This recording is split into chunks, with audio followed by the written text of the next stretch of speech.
Proud to serve northeastern and central Pennsylvania. This is WNEP 16, the news station. Now, Nolan Johannes, Karen Harch, pilot Jack Rulin in Skycam 16, Chief Meteorologist Tom Clark, and Joe Zone on sports. This is Newswatch 16. If all goes according to plan, PG&W will be able to bring uncontaminated drinking water to a good portion of the area that now doesn't have it. We told you earlier this week that PG&W is testing its system to see if water can be diverted from other reservoirs rather than the geodiasis-contaminated Springbrook supply. The water has caused 306 cases of the severe intestinal disease so far. PG&W says its tests have gone so well that it will do more tests on Tuesday. But those tests could make water in these communities dirty, or there could be low water pressure. The areas are Plymouth, Lawrenceville, Edwardsville, and Kingston. If the new tests prove successful, good water could be diverted to West Pittston. And that would mean that all communities on the west side of the river now under the drinking water boil advisory would be taken off that list. But we're told that is months away, and you're still advised to boil your water.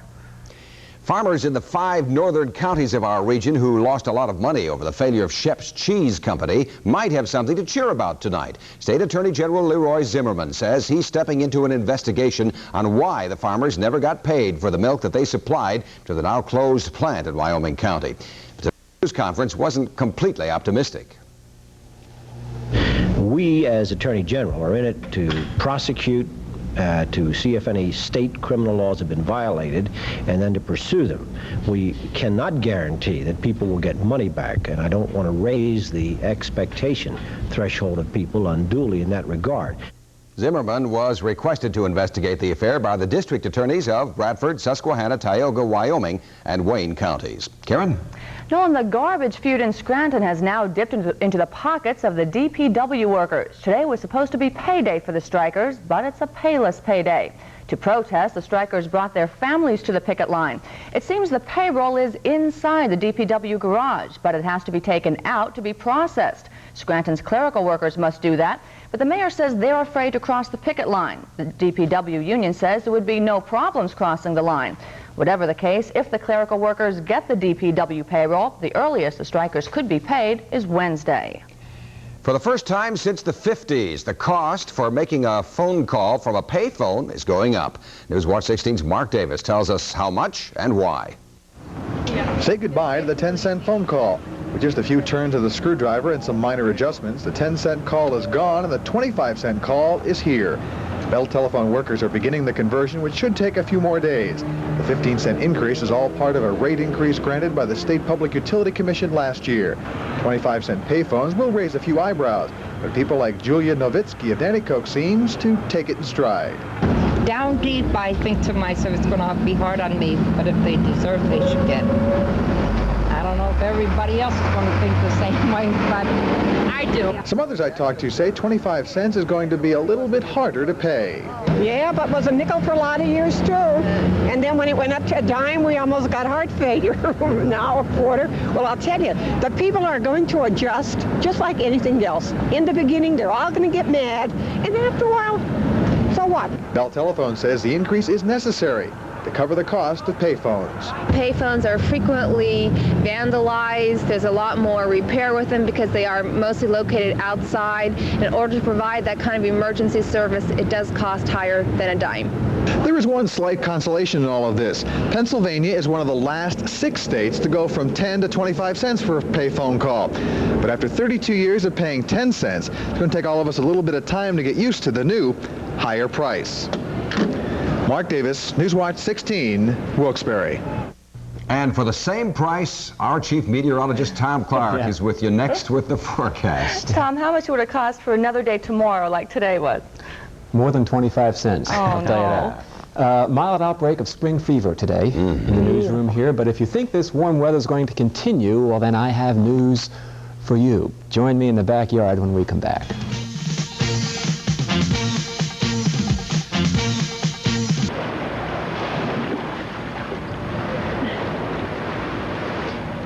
I'm Sue Heon from Clark Summit. Northeastern Pennsylvania was a place where I first grew to love swimming. At Abington Heights, I spent a lot of hours in the pool.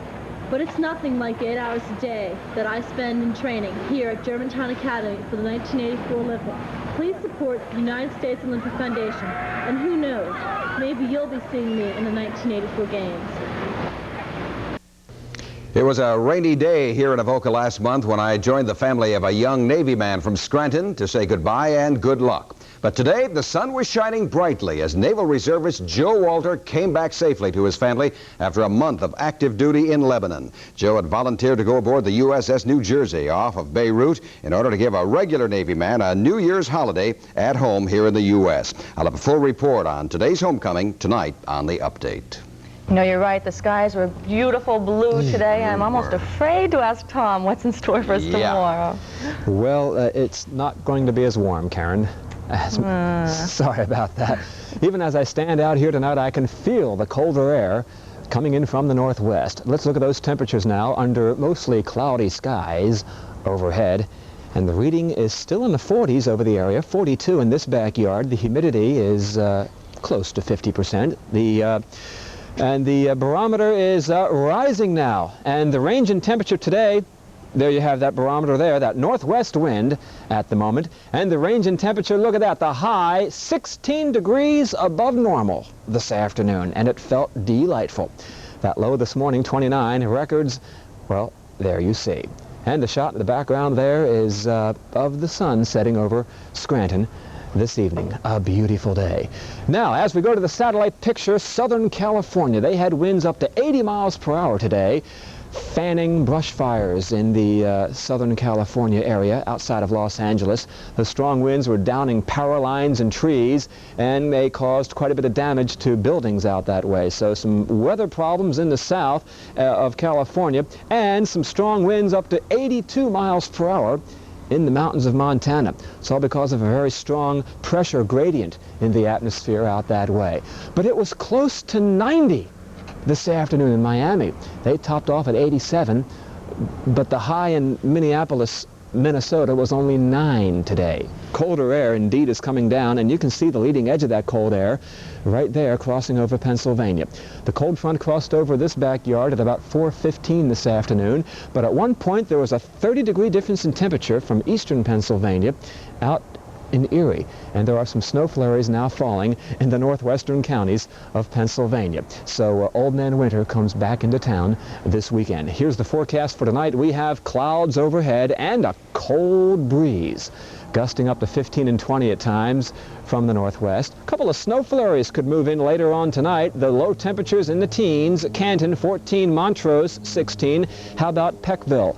Your low tomorrow morning about 17 degrees. Stroudsburg 21, Millville, Columbia County 18 your low, and about 19 down there in Trevorton. And for tomorrow, not a bad day, but cold sunshine. Temperatures tomorrow about 20 degrees colder than what they were today. But it's going to look nice, okay? The high 29 in Towanda, Williamsport close to 30. Archibald 29 degrees, 30 the high in Plains, 33 in Pottsville, and near freezing for the high tomorrow in Bloomsburg. Your health watch looks like this. Well, we have a high mood index and a high mood index on the reflexes tomorrow. All the sunshine may make you feel good on a Saturday. Partly cloudy, 17 the low tonight, and then we will have plenty of sunshine tomorrow. Clouding up on Sunday. A little light snow is possible on Sunday, but no major problem, 34 the high. Cloudy on Monday, a chance for some snow heading into Tuesday. So Karen and Nolan, sure was nice while it lasted. Yeah, it was. Well, we're looking forward to more of it in the future. Yeah. Lots of sun tomorrow, though. Good. Thanks, Tom. And stay with us because we'll be going out on the Pennsylvania Road. The 14th Winter Olympic Games promise to be another celebration of courage, determination, and skill. Hello, I'm Jim Lampley. Beginning Monday, February 6th, ABC Sports and WNEP 16 will bring you 64 hours of action-packed exclusive coverage from Sarajevo, Yugoslavia.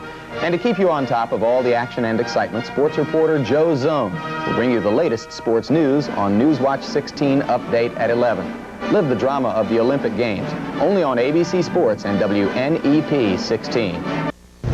Tim Karlson standing in for Joe Zone. Sitting in. Yeah. Right? Okay. I think so, yeah. Standing in is on the update. Okay. Miami and Auburn probably will play August 27th at Giant Stadium in the Kickoff Classic. Remember Penn State getting murdered by Nebraska in that game? Well, that's the next version this next year. We'll find out for sure about that on Wednesday. Paul Flowers is the former basketball coach at Old Forge High School. He's the new head football coach now. The school board made the appointment. And the Phils signed Von Hayes to a one-year contract. They also signed 8 others you never heard of. Seems like the Phillies do that all the time. A good weekend to move it on the slopes. Let's check it out right now on the Skiwatch. First of all, Big Boulder Lake Harmony, 11 slopes, 7 lifts, a 30 to 50-inch base. Camelback, 24 slopes, 6 lifts, looking good on the base there.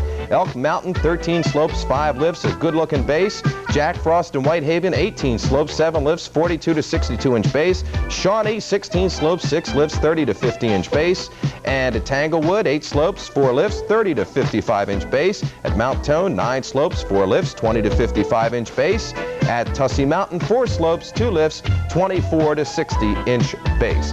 And let's check out the fish and game forecast for tomorrow. Good peak there at 3:45 in the afternoon, and again, if you go for night fishing, I guess, at 10:30 in the evening. We'll be back on the update with all kinds of scores and more stuff, so be with us then. Okay, all right. While Joe is on special assignment, of course. That's right. That's another exciting thing. We don't know what it is. We'll When tell are we you going about to find it out? Monday. Monday. We're left out of everything. I don't know. What can I tell you?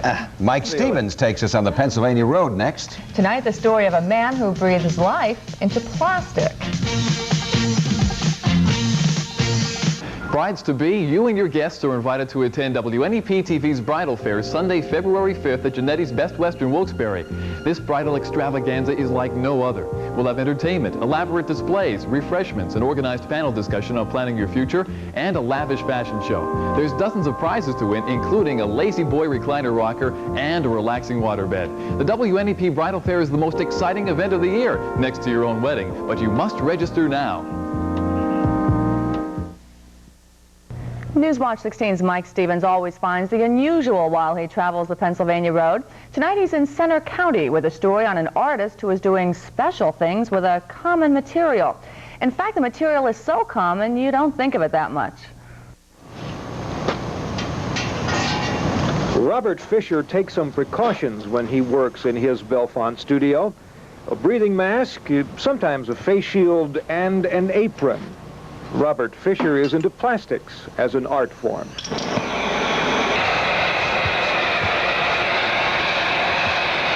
The use of the plastic gives me a possibility of, for example, blowing these bubbles and getting a sense of structure to them and then softening that structure so that it's not quite so apparent.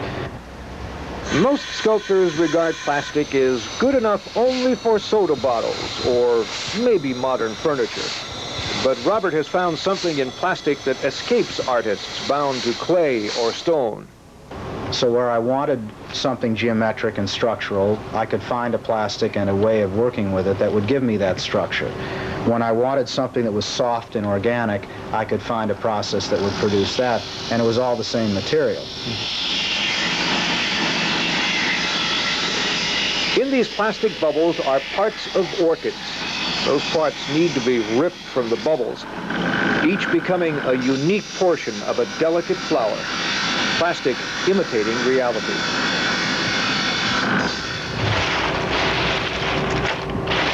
From the thousands of pieces he has made will eventually come 400 plastic orchids. Each will be glued by hand. Together they will be displayed in a work going into an Atlantic City casino restaurant. The extraordinary beauty of a rare flower coming from that most ordinary material, plastic.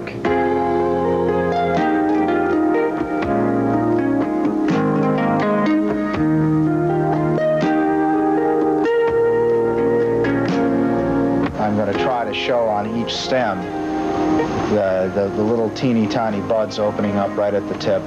And then a little further back, the flowers are growing larger, and then they're open full, and then they're actually starting to close up as you get closer and closer to the main stem.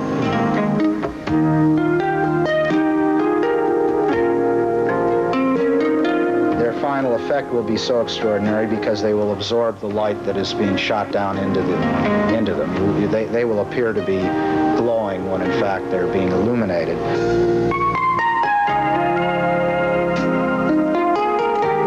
something in a piece of plastic after all. I'm Mike Stevens, Newswatch 16 on the Pennsylvania Road in Bellefonte. To think that all that's going on right here under our backyard roof. Isn't that something? Beautiful. Gorgeous. And that's Newswatch 16 for this Friday. Be sure to join us tonight on the update at 11 when Night Beat reporter Bob Costantini will introduce us to a woman who is a real pioneer in the military. Plus, we'll also have a report on the latest water problems in the Wyoming Valley. ABC and World News Tonight is next with the story of some bad weather out west. And we'll be back. Go ahead. I'm sorry. Go ahead. Thanks for being with us. We'll see you at 11. Hi.